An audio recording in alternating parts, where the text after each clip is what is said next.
faut que tu prophétises encore sur un grand nombre de peuples et de nations et de langues et de rois. Apocalypse 10, verset 11. ASJH 1889 du Cap Haïtien.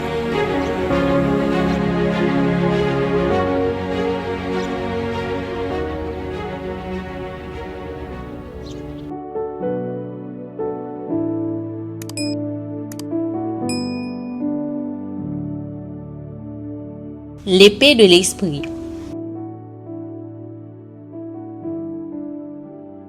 Une citation des témoignages de Sœur Ellen G. White. Éphésiens 6, verset 17. Et l'épée de l'esprit, qui est la parole de Dieu.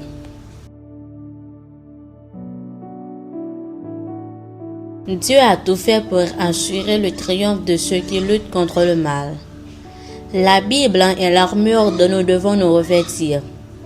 Ayant à nos reins la vérité pour ceinture, revêtons la cuirasse de la justice.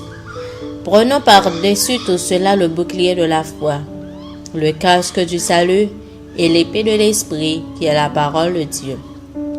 Nous nous frayerons ainsi un passage à travers les obstacles et les pièges du péché.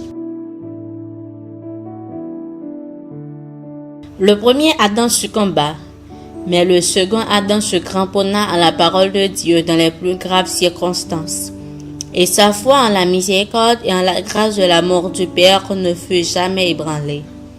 Il est écrit, lui servait d'arme défensive. C'est ainsi qu'avec l'aide de l'épée de l'esprit, tout chrétien doit lutter. L'époque de péril et de corruption dans laquelle nous vivons expose la jeunesse à de fréquentes épreuves et à de nombreuses tentations. La plupart des jeunes naviguent vers un port dangereux. Il leur faut un pilote, mais ils méprisent ce guide indispensable, se jugeant suffisamment compétents pour conduire leur propre barque. Ils ne réalisent pas qu'ils vont heurter un écueil invisible qui fera sombrer leur foi et leur bonheur. Beaucoup de jeunes gens impulsifs et désireux d'agir selon leur volonté ne tiennent pas compte des conseils pleins de sagesse de la parole de Dieu.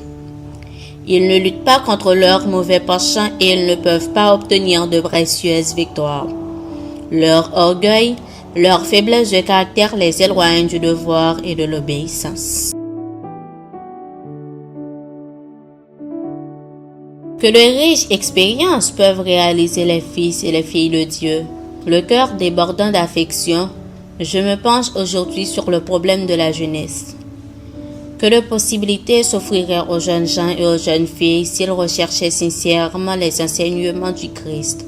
Ils recevaient alors de sa part la sagesse, cette sagesse qu'elle donna à Daniel. Puissent les jeunes gens apprécier le privilège qu'ils possèdent, celui d'être conduits par la sagesse infaillible de Dieu. Qu'ils s'emparent de la parole de vérité comme guide et qu'ils apprennent à manier avec habileté l'épée de l'esprit. Satan est un général astucieux, mais le plus humble des soldats consacrés à Jésus-Christ peut le vaincre aisément. Puissance de la grâce, page 35, paragraphe 2 à 6.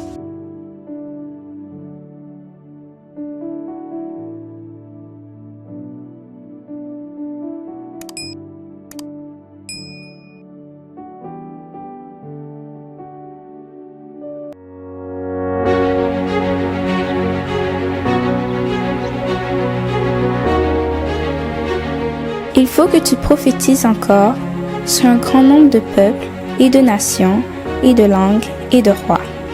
Merci d'avoir écouté cette présentation. Si vous souhaitez prendre part à la mission que Jésus-Christ confie à notre Église, contactez-nous via les coordonnées suivantes: ASJH 1889, caphaïtien@gmail.com, pour WhatsApp 509 32 32 41 42.